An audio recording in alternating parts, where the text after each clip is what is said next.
delighted to be here talking to you all today. Welcome to the Siyakha SME special session. And we're joined today by Farai Munjoma, who is one of Africa's youngest entrepreneurs, who is currently studying for his master's in entrepreneurship. So really looking forward, Farai, to hearing your journey and your thoughts. I'm Peter and I work with Siyakha, or more accurately, I work with Siyakha Africa, because we're now building a network across the continent, trying to link up with Africa's growing entrepreneurial talents and opportunities, and in turn seeking partnerships with investors and global North capital, which is why I'm speaking you to from London today. In normal times, I'd like to be in South Africa, but with the lockdown, I'm marooned in the city of London. So I'm in UK at the moment, but I still believe passionately in Africa and look forward to coming back. So today we'll be exploring Africa's entrepreneurial opportunities, and also there'll be lots of opportunities for you to ask some questions to Farai and his experience as well. So Farai, without further ado, I actually, in addition to Siyakha, I sit on the board of the African Leadership University, and I'm delighted to welcome you, Farai, as a graduate of the African Leadership University, and you're now studying at the University of Edinburgh for your master's in entrepreneurship. So Farai, you started your entrepreneurial journey at a very young age. Can you just tell the audience how you got involved in entrepreneurial work? Yeah, thank you so much, Peter, for the introduction, and it's a great pleasure to be able to speak to everyone here today. Thank you so much for making time. Really appreciate it. Yeah, my entrepreneurship journey started off very early. Back to your question, I was born and raised in Zimbabwe. Growing up in Zim was not as easy as you could imagine. We have been very, over the years, been known for all the economic challenges that any known country on the continent could face within a short period of time. We've had hyperinflation, we've had all these challenges. And in 2009, we had big hyperinflationary environment in the country. What that created was a situation where, people had too much money chasing too few goods. We ran out of essential supplies, fuel, school fees was very expensive, but also livelihoods were diminishing every single day, including my family. We were not able to, we were not able to escape the inflationary flood. So what then that resulted in was I had to, work hand in hand with my mom to help myself and her, support the family, but most importantly, secure money for school fees. So I came back home from school one day in primary school, and my mom had put chickens on a bicycle and said, "You're gonna go cycle in the street and start selling these chickens." That's how I sort of like got introduced to this idea of selling and trading early on, and being able to meet people's needs through business. Very interesting. And what did you learn from that experience? So at the age of what, 10 or 11, you were having to go out there and sell chickens to anyone in the public, cold selling, as we call it in the business. Exactly. I mean, if you're like an 11, 12-year-old at the time, you're complaining, like you're asking yourself, why am I doing this job? What's the benefit of me doing this? This is not my job. I'm supposed to be at school. My parents are supposed to be providing for everything. But that's the reality of growing up in such a situation. You are forced to, become part of the army and help support the family. So that's what ended up happening. I learned two significant things. I think the first thing that you learn when you go out and sell things is you have to be humble, and humility comes hand in glove with being able to listen. So you cycle through the street. The advantage that I had was, if you've been to a typical African market, everyone is selling the same type of chicken, right? it's all, if you're selling broilers or layers, they're all the same type of chicken. They probably all weigh the same type of kilos. They're all 6-week-old broilers. So what differentiates you from 50, 60 other people selling the same type of chicken? The advantage for me was I was the youngest person selling at that time. So everyone who was coming to the market would see this young boy and they would rather buy from me, which I think my mom had predetermined beforehand. So people would come buy directly from me and not buy from all the other older people. But that first amount of money that gets into your pocket, and you're able to realize, oh, who was buying 5 chickens, who was buying 6 chickens, what use are they, buying the chickens for? Are they for domestic use, or are they going to go to like a small canteen and start, producing? So I had to remember who my top clients were, even get their phone numbers so that, when I got home, send them an SMS and say, tomorrow I'm going to be at the same place again at 2 p.m. If you want me to send extra chicken, I'll be able to do that. So it then helps you build those stakeholder relationships and customer relationships early on. And that has helped me on my entrepreneur journey. So as at 11, you were building a database of clients. Yeah. Being a market trader. Yeah. I mean, I was intrigued. I don't know if you remember, Farai, but the very first time we met, I was teaching master classes at the African Leadership University, and you were on a panel, and you were talking about the importance of education. And you said that in Zimbabwe, if parents had a choice between putting food on the table and paying school fees, they would pay school fees. I mean, how important do you think education is to you becoming the entrepreneur that you are? I will not, even tiptoe around this answer. Education is super important. Specifically talking about this from a position of being a young, man of color coming from a country like Zimbabwe, from the continent. If you want to get into entrepreneurship, and this is why, I'm currently at the Business School of Edinburgh. Your typical, let's say, middle class, even upper class Silicon Valley entrepreneur or Boston located entrepreneur who is embedded in a network of 3, 5, 4, 6 generations of uncles and aunts and, family that has been in the corporate space will not have the same entrepreneurial journey as someone that is coming from a low aspirational or low income family on the continent. Because I don't have an uncle that's going to call a bank and say, my nephew is coming in the next 5 minutes, please put him in front of the queue, and he's looking for $50,000. I don't have that. I don't have a family name which has been trading in business for the past 20 years for me to say, give him goods on credit and we'll pay you back because we've been doing this for some time and you know that.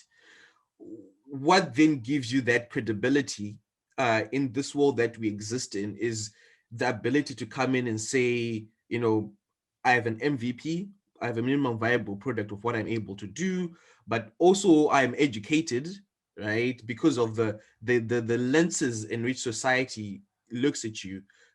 You want to be able to say, I'm part of a network of other young people. And the good part about education, coming back to where we are today, I'm speaking to you seated in Edinburgh, in London, but the place that we actually met at the beginning was in Mauritius, at the African Leadership University. Without me having gone to that particular university and been in that particular place at that particular time, I would not have been embedded in a network of mentors as well as other business people that will then say, I'm willing to give you the chance or open the door for you because you are part of this particular institution. So education does a really good job in giving you the credibility. And it's important to know that I'm not necessarily focusing on the grades aspect of education, because I think things like building your customer database, marketing your business, building relationships, you're not going to learn much about that in a typical classroom. These are things that you learn through doing. But I think education will give you the exposure, it will give you the credibility, but most importantly, it will also embed you in a community of like-minded people that you can learn from and get inspiration from. So I think education is super, super important. So are you saying that the network is really important, that it's not just, no one can make it on their own, but you need other people to help and support you? Yeah, I don't think no one can make it on their own. I feel like the meaning of resilience in itself, being resilient, it doesn't come from being a standalone tree that just endures any weather condition alone. It comes from having other people to support you and to bounce back uh on. And that's I think the benefit of having a network or having relationships. I personally don't believe in networks. I believe in relationships. If you had to get into a room of 100 people, rather than going around and collecting 40 business cards, uh, you'd rather have two good conversations with people, and from there onwards, nature those relationships. You don't know what kind of doors those will open in the future. So I definitely feel that being part of that community is super important.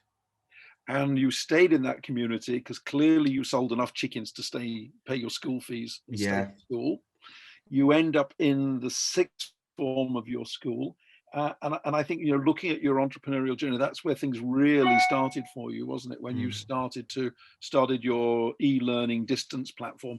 Can you tell us about how that came about? I mean, my impression is that the essence of entrepreneurship, particularly Mm. African entrepreneurship, is seeing a need and deciding to do something about meeting that need. I mean, Mm. how did it work for you when you got into your sixth form at school and you saw a need? So because of the selling chickens, I naturally became someone that was very interested in sales and marketing. Even up to today, I still believe that business is all about being able to sell. We live in a culture which celebrates a lot of raising capital and raising X amount of money, but we don't really invest enough time in celebrating people that are actually selling stuff and not just going out and raising huge amount of money. So I got selected to be the CEO of a junior achievement company in my school because it was part of an incubator program. But like any typical school experience, I was tired of doing the typical student projects. Um, and I just went back to my journey and how short I almost was in dropping out of school and not having access to an equal learning opportunity because of financial difficulties. And one of the big challenges that I had was mitigating that and saying, how can we use technology to, cut the cost of access to exercise books to textbooks, because to give an example, a Cambridge textbook for mathematics or economics or even accounting will cost you upwards of $50. The average civil servant in Zimbabwe will not be earning more than $300 a month. So if your son is taking three subjects, maths, physics, chemistry, that's $150 worth of books gone. That's half of your salary. You still have to pay for electricity, you still have to pay for XYZ. So having been part of one of the best performing schools in the country, I had to negotiate with my professors, because negotiation is one key aspect of entrepreneurship, and say, look, people have been passing using your notes for the past 10, 15 years. Can you give us access to these notes so that we can put them online so that other students can access these notes for free? And let's see how that goes. And our teachers were happy because it gave them that self-esteem. But also when they went out and did extra lessons, people knew that, oh, this is a teacher from that particular school, so they got more clients, we got more people working on the platform. And to create this platform, I'm not a coder today. I'm not a developer. I do not have any computer science skills. I had to go to the University of Zimbabwe, excuse me.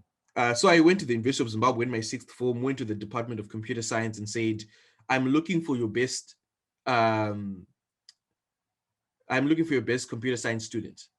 And I had to go and look for someone who had been part of my school previously, who had now graduated and gone to college, and they said, oh, there's this particular guy. I walked to that guy and he says, look, what are you kid looking, what's this kid looking for at the university? I was like, look, I'm looking for a developer with this idea. And they say, we want $1,200. I don't have that amount of money on me. And I can't even go to my father and say I'm looking for $1,200 to make a platform, because that's enough to take me to school for the whole year.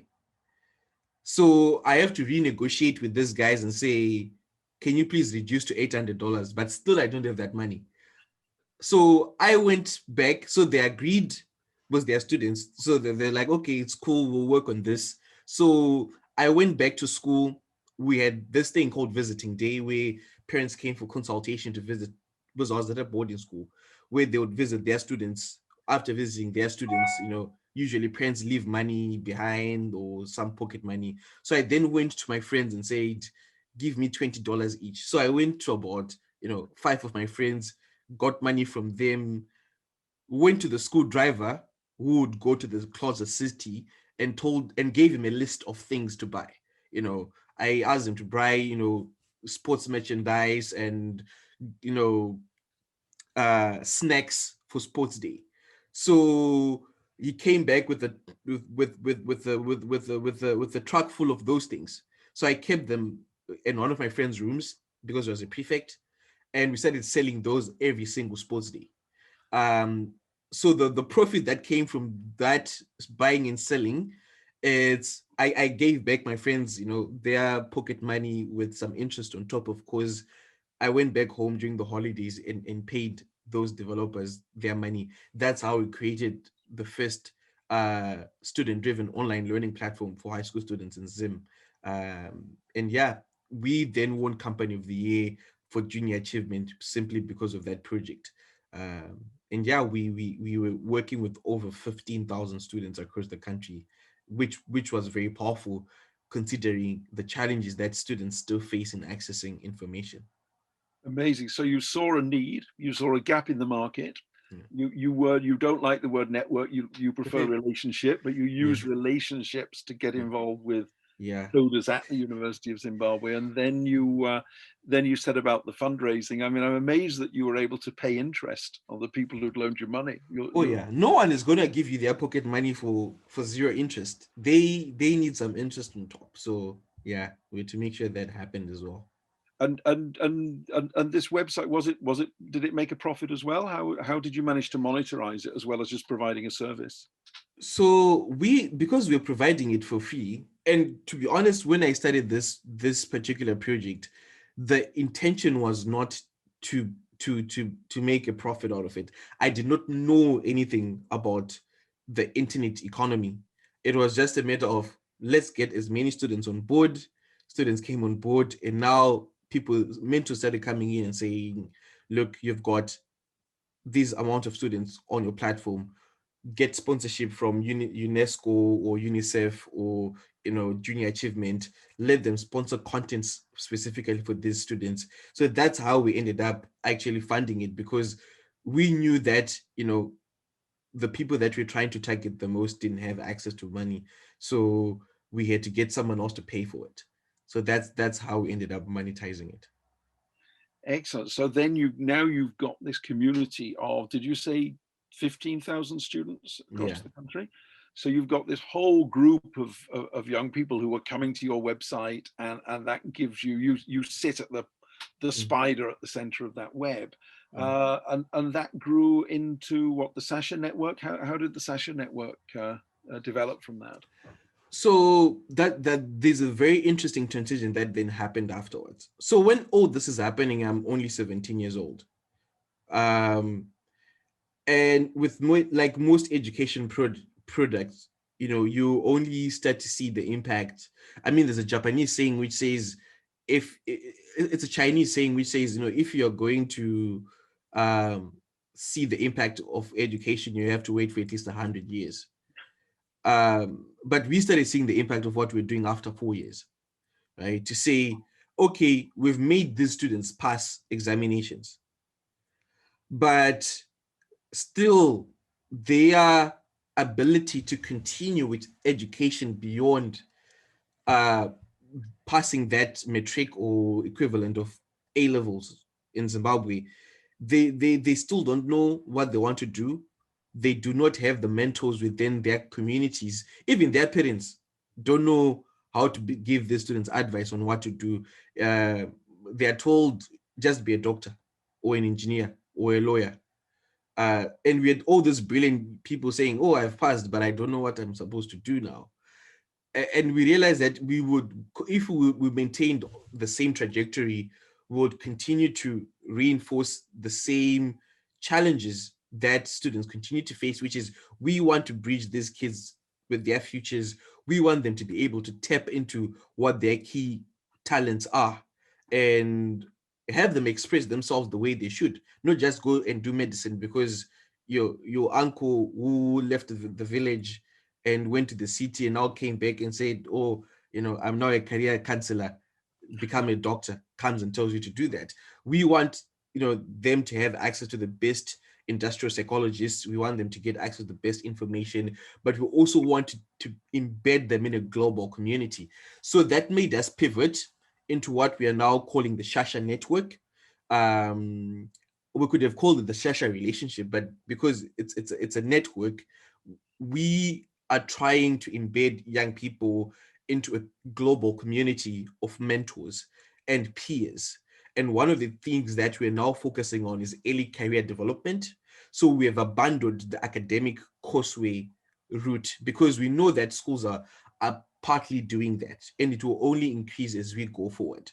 But this gap of saying the current students that are doing well, how do they end up in the best universities? How do they end up in the best, even vocational programs? How do we shed the light on the possibilities of the future to all these young people and make sure that we tap into their actual talent? That's where the Bridge program comes in. And for us to design this project, we went through what's called the 100-letter project, where we publicized letters from 50 top performing students across various disciplines in the country. It is still ongoing because we want to get to 100. And decided to research on what makes them stand out in their arenas. What myths and misconceptions exist about the pursuit of fulfillment in careers and career exploration among young people. One of the things we realize is that students that play soccer or do play rugby or are involved in extracurriculars like drama and public speaking are told that you're going to fail your examinations because you're spending so much time doing extracurriculars. But we actually realized that those students performed way better and had more EQ, emotional intelligence. They did not have problems accessing fellowships, scholarships, because they had a big banner of a story beyond the grades. So we then end up designing our program around some of those fundamentals and working with industrial psychologists and industry leaders to design something for young people. So now we are running a 4-week early career accelerator where after students finish 4 modules in self-leadership, career research, mentorship, and personal branding. Personal branding, which is something that's very important that we'll talk about later on. They then qualify into our network where they then get access to what will be lifelong access to opportunities and the community to continue to work with and develop with. And are you finding some common themes that the people who've got the entrepreneurial spirit, if you like, what is it they've got which gives them the wherewithal to succeed? I think so. For example, in the 100-letter project, we have young people. I'll give an example of a lady called Ntombi. She came from one of the townships in Zimbabwe, but not super resourced. But with the little that she had, she would walk 10 kilometers to school, come back to her community, and run an after-school program for some of the kids in her community. After passing all levels, she got a scholarship to one of the top private schools in the country. And now, as we speak, just because of that story and ability to give back to her community, as a student. She's now a Gates Scholar at Cambridge, doing her PhD. And it's some of those stories that we're seeing through the Bridge program, that, you know, young people have a hunger to give back. Even though the ones that do not have the people without the most resources are the ones that are thinking about giving back, because I think they know what it feels like to not have, and they're constantly thinking about what's the best way I can help someone and give them a leg up. And we have stories of Ntombi. We have Sky, who's also a cyclist, part physics student. We have one of our recent scholars called Truman, who just started a WhatsApp bot that helps young people to learn using WhatsApp, because data is still expensive for people to go on the web. So we have this community of these vibrant young people coming together and collaborating and sharing ideas and knocking heads, which I think is what we need going forward for the continent. And these young people are coming from not only Zimbabwe. We've got students from South Africa, we've got students from Botswana, Zambia, Uganda, Kenya, even as far as Sierra Leone. Would definitely want to have some Nigerian students going forward as well. But it's a big community that we're building at the moment.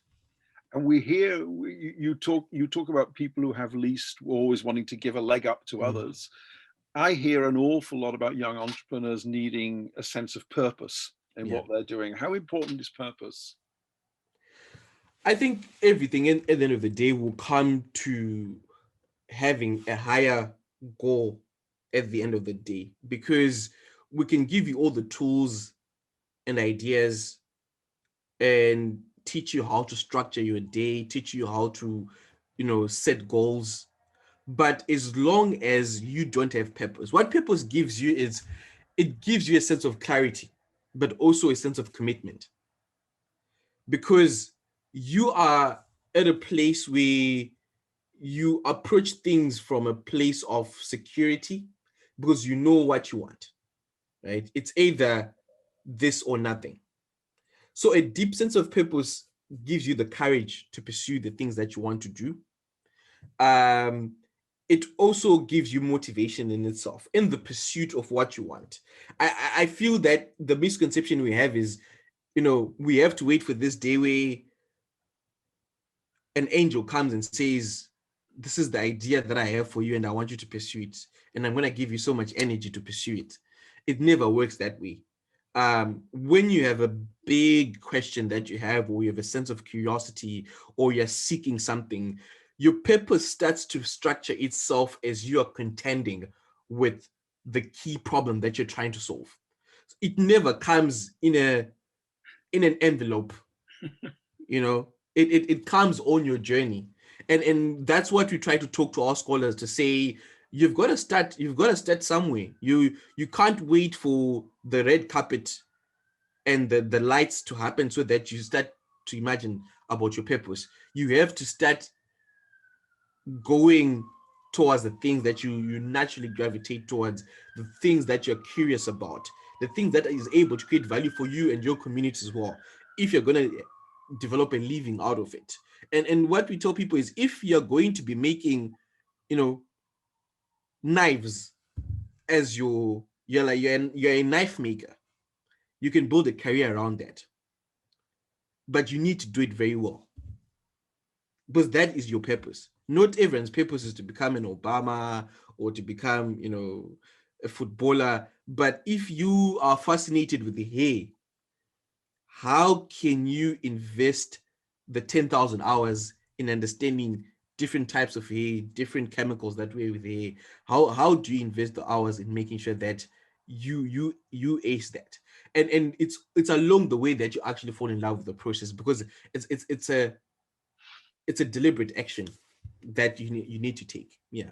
Fascinating. And I think there's lots of questions still in my mind. We could talk all day on this, Farai, but just to our participants and our audience, please put any questions for Farai and I can think of hundreds. Put some questions for Farai in the chat box, and then Farai, I'm sure you will do us the honor of answering those when we get to that stage. But I just want to pick up on something you were saying there, and I think it relates to how an entrepreneur has a personal brand that they can bring all those things together. What advice could you give on the importance of personal branding, and how do you achieve it? How do you become someone with a really strong personal brand? I think one of the things that I've noticed over the past, over the past decade at least, to be honest, about human nature, and I'll approach this personal branding aspect from a human nature aspect. Your personal brand tells a story about who you are.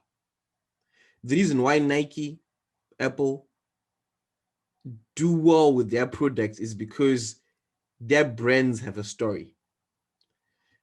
The same thing that we see with the entrepreneurs that we romanticize today, right? That make this entrepreneurial journey a sexy thing to do. They've managed to be able to hone in on what their story is as individuals and transformed that into a product. So when you have a brand, people can connect with you because human beings love storytelling. And one of the things that I've observed throughout my journey is, specifically for African students, most people, and I don't want to generalize, but from my experience, of course, going to the African Leadership Academy and the African Leadership University, where my classmates came from about 40 different African countries. Growing up in Zimbabwe, ageism is a thing. Because you are young, you are not allowed to talk about your achievements. You have to wait for someone to say that you're good.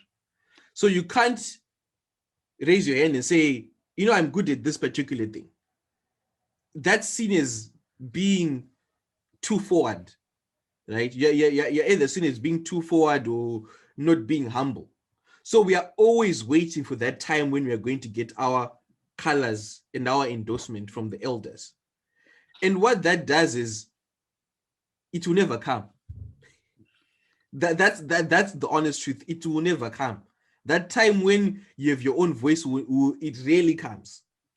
And often the people that get rewarded are the people that make the loudest noise, right? And not to say that your brain should be there to make noise, but it should be visible and accessible so that people know what value you create and how you create it, but most importantly, why you create that particular value. One thing that I admire about the American education system is I've interacted with so many American students. They will come for a gap year 1 week to Johannesburg or to Cape Town. The time they board a plane and go back to New York or to wherever they're going, they are experts in Africa. And they start selling their expertise in Africa just because they did that 1 week of moving in Soweto or whatever. And I've seen this happen. I've seen students come for gap years and start teaching African studies, and start teaching African students history. And I'm like, no, this doesn't make sense. How can you come and teach me about my own history when you've only read it on the internet for 2 days and I've been living all this experience? And it's just a matter of confidence sometimes. And I feel like African students need to break away from that shell and be able to tell their stories, be able to know that their stories and their voices matter in the grand scheme of the world story. The more we are shy and humble and we don't want to put ourselves out there, there are people who are ready to take that spotlight, and they will. And they will not ask who's there to talk about this, right?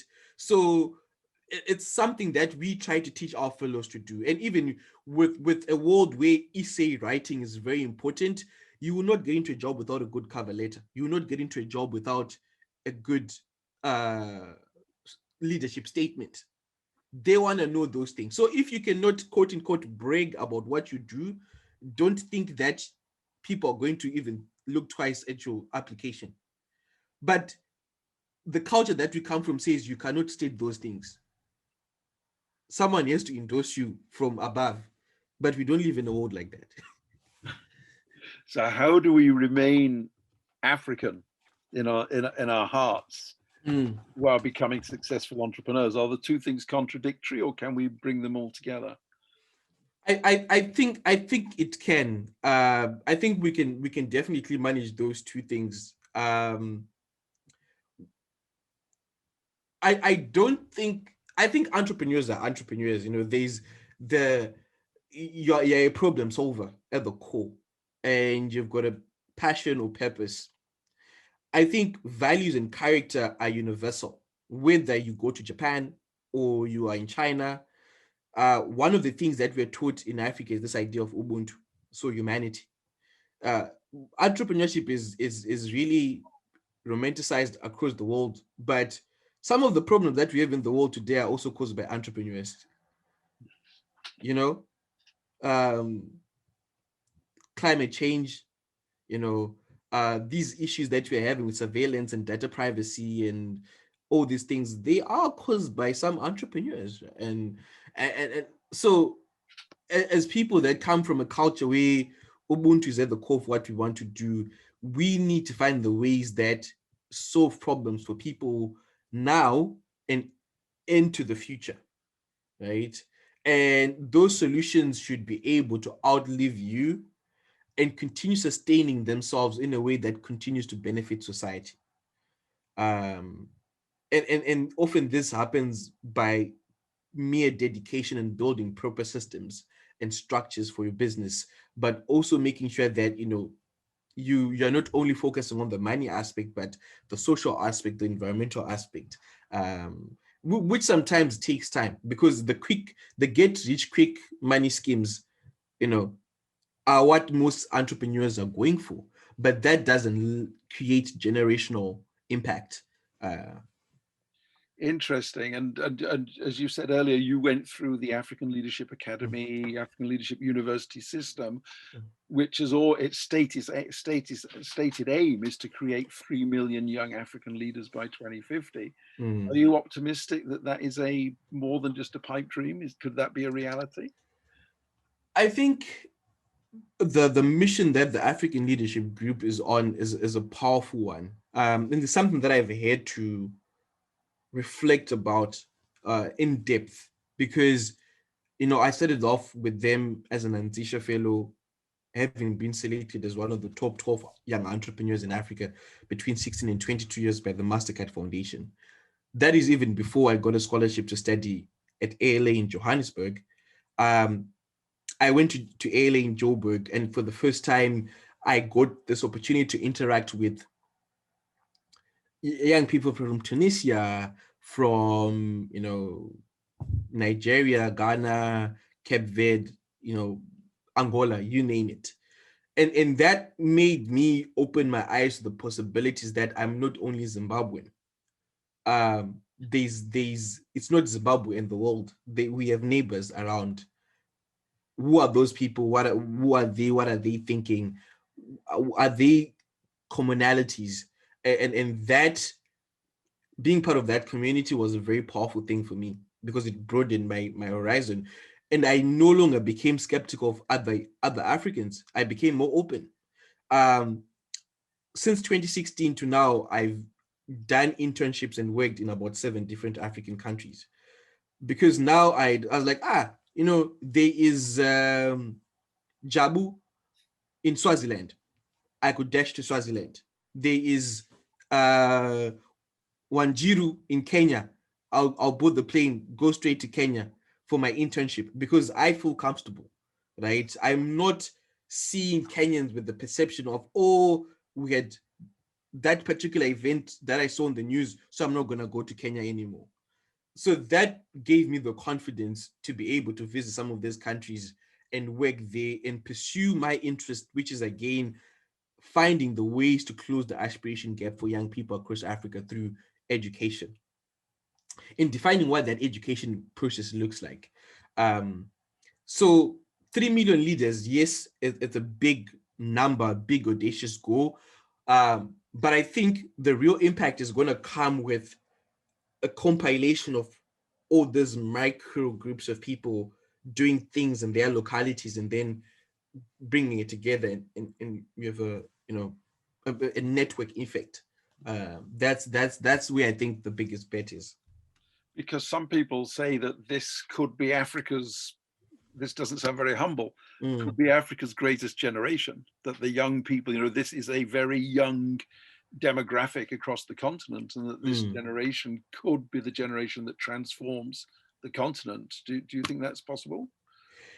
Yeah, and you know, the content transformation comes in a lot of different, you know, stages. And to not sound naive, I personally feel like with my just yesterday, 3 days ago, I was talking to one of my friends. She's Kenyan, and she was contacting me, and I was like, "Ah, where are you?" She's called Nigeria. She's like, "Oh, I'm in Nigeria now." I'm like, "What are you doing in Nigeria?"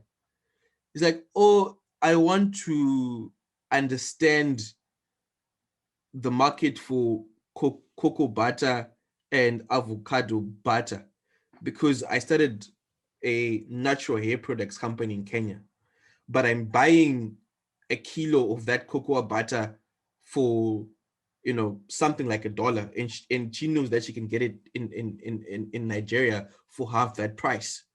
Um, so she was going to understand what that market looks like. And I was like, this is very interesting. In my dad's generation back in Zimbabwe, you could not just wake up and go to Nigeria and say, I want to understand cocoa butter. But because of being part of this network and community of people across the continent, a young woman can gather the courage to jump on a plane and go, you know, couch surf in Nigeria at a couple of friends' houses and say, look, I'm going to be here for the next 2 weeks to just do in-depth research about how I can get XYZ. That's how audacious and bold young Africans have become. We've got a big diaspora community of young people that were either born in the UK or the US or anywhere, and they want to be connected with the continent. They see their relatives and friends, and this thing called the internet is helping them connect with the continent.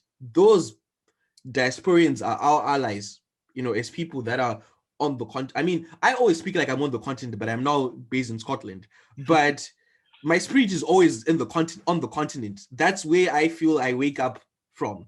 But I always think that there is a connection between the diasporian community and the people on the continent, and those are our biggest allies. But because they know what's happening in the Western world, which sort of like steers the ship in where the world goes. And for the biggest part, Africans have been at the rear end of that ship, so we just end up seeing sails going left, and then we just follow. You know, policies for climate change are being designed. Where are we? You know, internet privacy, 5G, 6G, those things are happening between China and the US. I have not heard conversation about 5G in Africa. We're still trying to connect people to the electricity grid. So by the time those regulations for the 21st century economy come up and we are being told that 5G regulations are like this, we are waking up to the possibility that, oh, we actually just got 3G on our phones.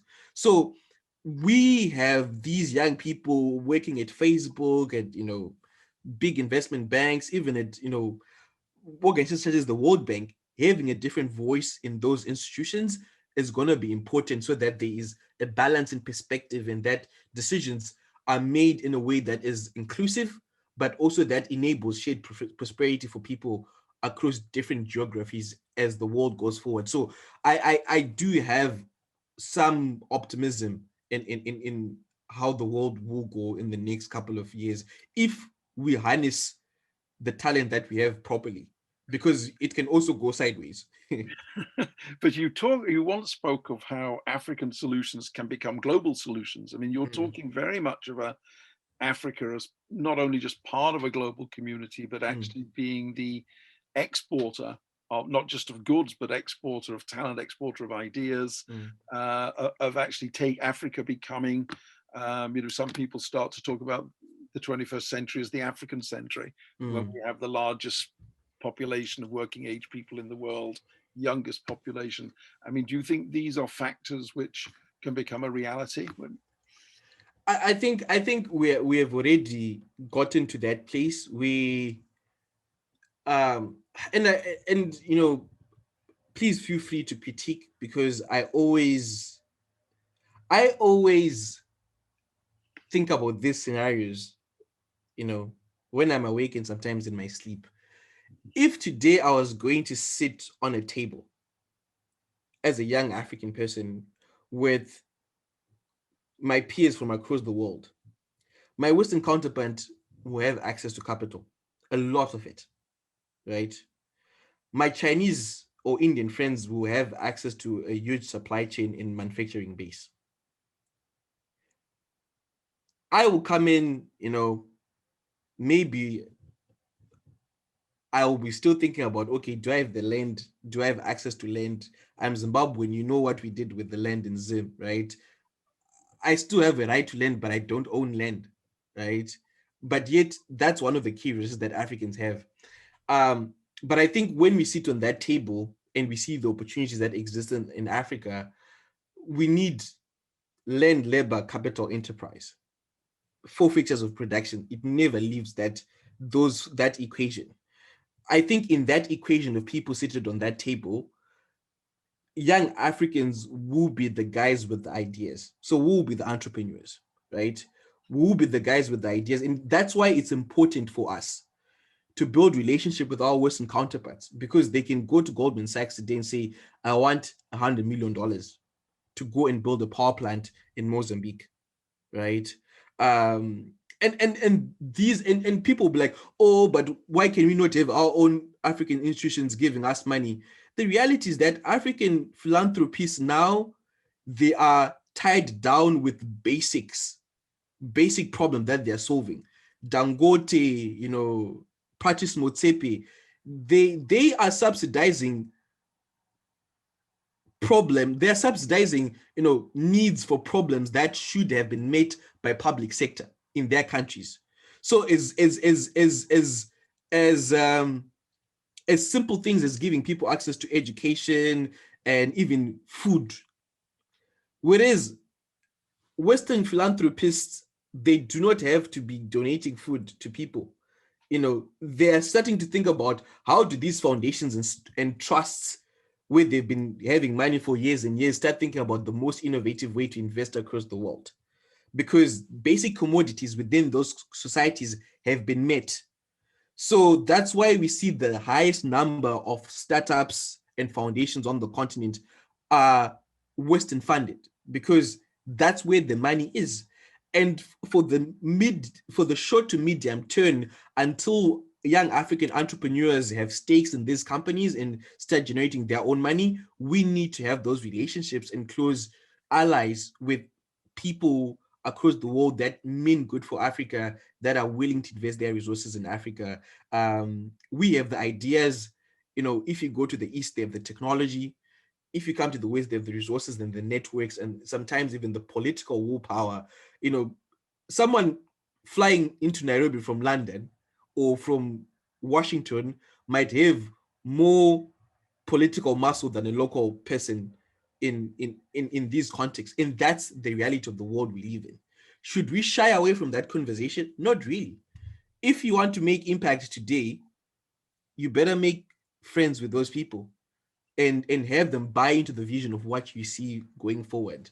And I think that's the way to move from now into the medium short term. Yeah. Fascinating. We'll bring some questions in a moment. We're just coming Mm, up to the top of the hour. mm, Just a couple of things just to round up, which intrigue me, is the Shasha Network, the Bridge program mm, continues. That's still going well. You're now mm. taking time out at Edinburgh, University of Edinburgh in the entrepreneurship department. Just wondering how the kind of things you're talking about, how how are they going down in a Western educational context? I mean, do you find that there's still a lot of ignorance about Africa, or are people's eyes being open to the kind of possibilities you've just been talking about? No, I think, you know, like what we're talking about, Africa being the exporter of innovation and entrepreneurship. You know, Apple Pay was created after as a precursor to M-Pesa in Kenya. So now there's Apple Pay here in the UK, and you can just like tap and move. That started off with M-Pesa, which was created by people living at less than $2 a day in Kenya, right? That's an African incubated idea that has made its way through the world. Um, you know, my former boss, Fred Swanika, talks about us exporting Elon Musk to the world because he came from South Africa. The first heart surgery was done in South Africa. Today, people can get heart surgery because it was innovated in South Africa.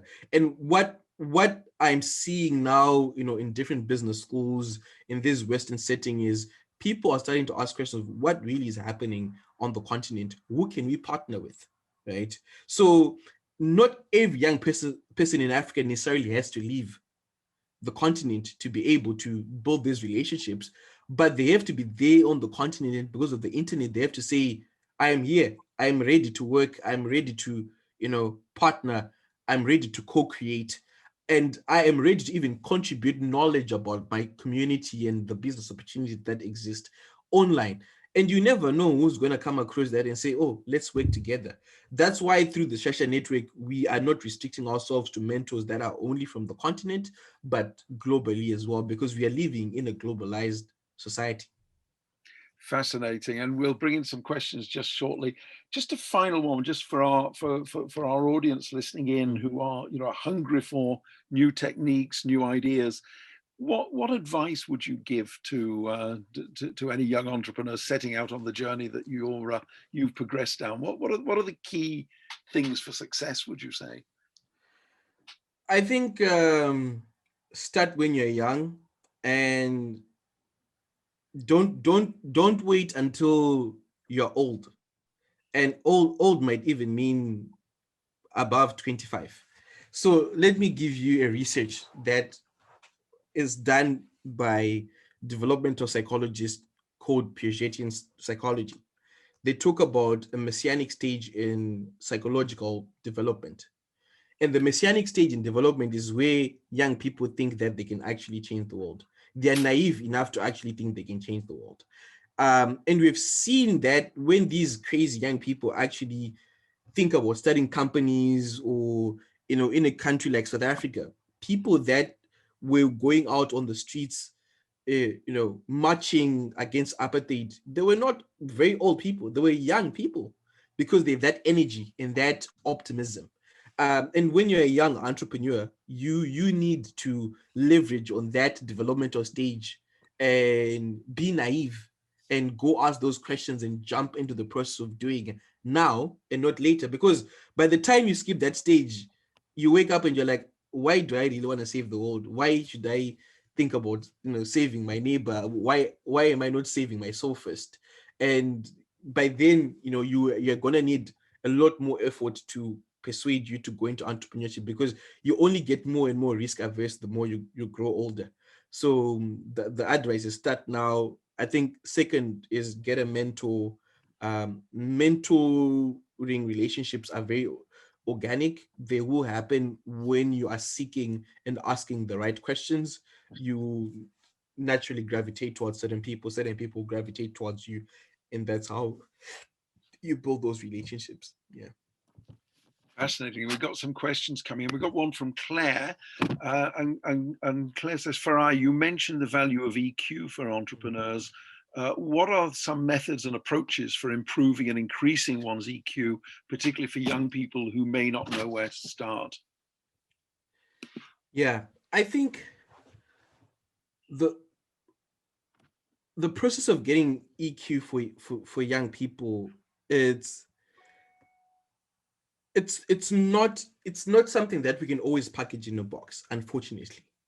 But bringing in my experience through the Bridge program and what we've done with Shasha is EQ can only be trained for by putting people in groups and making sure that if they can argue, if they can butt heads, if they can collaborate and work together towards a common cause, they will get to some kind, because you can never develop EQ in isolation. But in an experimental setup, maybe it's within a company or it's within a youth training program, create scenarios where these young people are forced to interact with their peers and their counterparts. Because just as, if you have children or you've taken time to spend with children and you take them off to a park to play with other kids, as you observe your child, they will not just go and start playing with other kids. They sort of like stay on the corner as they see these kids playing. And when they see an opportunity to play, they go and start playing with the kids. Same in an office space, right? You don't just go in and start wrangling things. You try to understand, what's the culture in this place, who's doing what are they doing, why are they doing it? And then when you see an opportunity for you to be able to come in, you then penetrate. And depending on how you do that, the overall community or group of people is able to absorb you. And when you come in, people have different mechanisms of giving each other feedback and doing that, specifically if you're working towards a particular goal.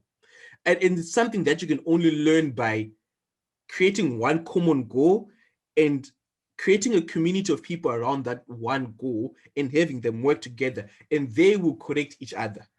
No matter how many articles you read about EQ, it might not necessarily ring a bell, but you actually have to do it in the training. And we can learn that from how we handle kids. I always make a joke with my friends, which is, when you are 10, you think 20-year-olds are grown up. When you're 20, you think 30-year-olds are grown up. You get to 30 and you're like, oh, 40-year-olds are grown up. You get to 40, you're like, oh my God, I still feel like a child, right? So that process can definitely take multiple things, but it's actually getting people to be in those uncomfortable spaces where, the ego has to be managed, the perception of others has to be managed, the communication has to be reinvigorated, the value system has to be set. You have to have examples of what an ideal EQ looks like so that people can then aim to always fit that value system. But of course, that introductory lesson is important. Yeah. Fascinating, Farai. And another one from Mwandile, who says, thanks very much, Farai, for all the interesting points you've raised. I really needed the spark you've given me. But how do we get that spark out to a new generation of entrepreneurs? Yeah, it starts with conversations like this, right? Wednesday morning, we talk, we share stories. I think one of the things that makes it possible for people to change objectives is to share stories, storytelling. I'm big on storytelling, I'm big on storytelling. I think the three things that are going to change the future: technology, community, and storytelling. Technology, community, and storytelling. And the reason why I say these three things is because technology can cut through any social, gender barrier, geographic barrier, right? We no longer have to be on a plane for 12 hours to go to Joburg to have this conversation, right? I'm having it in my room, you're having it in your house, people are taking. So technology is going to be one of those things, but how do we build communities around this technology? Purposeful communities. But then how do we use stories to keep people together? And then have those people feel empowered to go out and tell more stories. And have the people that they tell stories be empowered to feel like they also have to tell their stories. And then when you've got a hymn of storytellers across the world, then the impact will be felt not only now, but for years to come. And we know that stories will last for generations. Oh, it's fascinating. There's a friend of mine who makes African designer handbags in Cape Town. And she says, I don't sell products, I sell stories. Exactly. And what she means by that, it's the whole thing of introducing people to African fashion, African art. Her profits goes into running a women's training academy in the Cape Flat townships. So in a sense, when people are buying a handbag, they're not just buying something that looks nice on their arm. They're buying into a whole story of hope and transformation and development, and bringing on another generation of young women. So I think I agree that storytelling is so important. Farai, we've taken up a lot of your time. Thank you so much. I've learned a lot. I wish I'd been taking notes, and I don't know if we recorded this, but I hope we have, because there's some fascinating things there. But actually, as you sit in your room in Edinburgh, and sorry, because of the lockdown and the pandemic, you've not been able to see the Loch Ness monster in Loch Ness, or get around Scotland as much as perhaps you would have liked. But just wondering, what next for you on your journey? You from selling chickens to running the Shasha Network, the 100-Year Letter projects, the work with the African Leadership Group, and now Edinburgh. What comes next? I think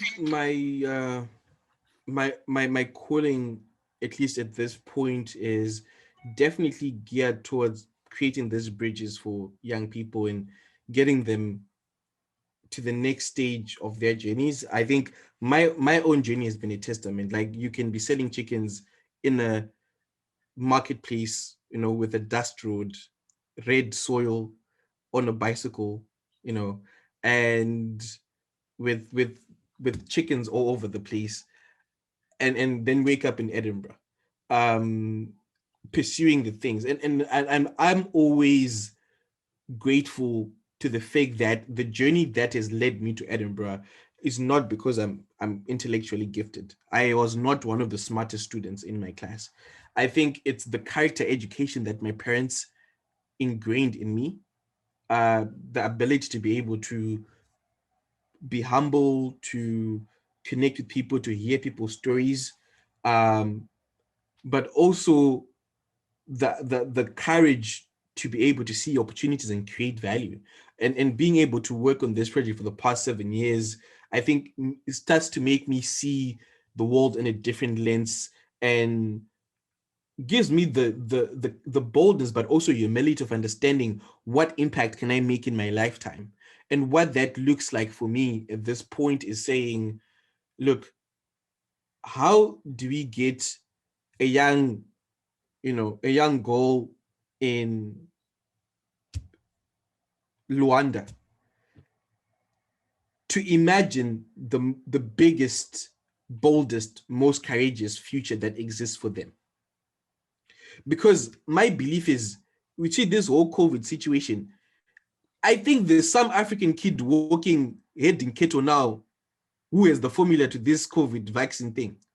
But because we have restricted the science to a few elite people that have access to opportunities, it's going to take us 10 years to nail the right formula for these vaccines. Yet someone is walking in the village with the cure for cancer, with the cure for AIDS, but they've just not been given the platform. And what we want to do is create those platforms for these young people. And I feel like those people are on the continent. That gold in the dust, it's there on the continent. It's not the gold, the actual gold, it's the mines. So that's going to be my job, to get exposure and platform for more of these young people. Fantastic, Farai. And just while you were talking, a final question has come in, and it's from Mamwandile as well, saying, Farai, looking back now, having achieved so much, did you think you would get to where you are now? But what kept you going when things seemed unlikely, or when you experienced challenges and setbacks? I mean, that's a very powerful question. I think, of course, like, there's so many things where and now I'm going to get a bit philosophical, but I think the more you grow up in life, you realize that you keep losing and losing and losing and losing, right? And I mean, at this point, I'm 24, but I remember the first time economic turmoil hit Zimbabwe. My dad lost his job, and he was supporting a very big family, right? Ours and other families, typical African setup. And to see the day-to-day delicacies and privileges that come with that one person losing their job, leave the table, right? Um, I think for me that switched on something in my mind, that these mature things are not permanent, right? They can wake up and they can go just because of a bad economy, or just because of one uh, economic decision that doesn't go the right way. So that was my first introduction to reality, to say, oh my God, this guy was a director one day and now he's at home helping me feed the chickens that I'm going to cycle and sell. Life can just turn upside down. Um, and then, of course, getting to see my parents sell off some of their assets to send me to school, right? Like I literally saw plots of land continue being cut every semester just so that I continue going to school. So back to that idea of, people will send their kids before they put food on the table. It's a reality. Um, and then, of course, later on, my mom, who was the breadwinner in my family, passed on when I was in my final year of uh, academics in Zim, of my O levels. And that again hit me differently. Now I'm asking myself, who's going to pay for my school fees? My dad is still unemployed. How are things going to happen? And that's when you realize that there's no one who's going to throw you a rope. There's no one who's going to throw you a rope. The people that you thought were going to throw you a rope are not going to be there to throw you a rope. Now you have to appeal to other people who are just passing on the way to help you and throw you that reed that's going to save you. And for me, it was that question of, when you have nothing left, the only thing you have is to gain, right? You have no trust fund to hold on and say, oh, I inherited this amount of money, so you have nothing, zero. So the only way is to work your way up and work hard. And for me, I knew that reality, to say, I cannot depend on the government to save me. I cannot depend on my family. I cannot depend on strangers. I have to show up for myself and do that work. So I think these realities are what pushed me to keep pushing. Farai, on that note, inspiring note, thank you so much for your time, and thank you so much for your telling the story of your entrepreneurial journey. As you say, 24. I think the journey will continue for a long time and undoubtedly will go from strength to strength. There will be setbacks, as you've said. For all of us, there are setbacks. But thank you so much, and I hope that I know you've inspired our audience this morning. And I think this is a major and significant contribution to actually that mission of creating 3 million young entrepreneurs and young leaders for an African continent, which is in the process of being transformed. Farai, thank you ever so much for joining us, and thanks very much to our audience, and thanks to Siyakha for hosting us on this very important discussion. Thank you all very much indeed. Thanks.